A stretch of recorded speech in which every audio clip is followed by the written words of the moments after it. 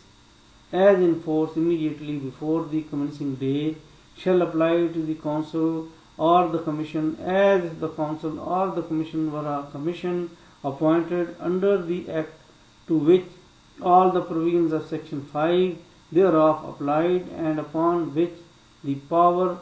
contemplated by section 10A thereof had been conferred.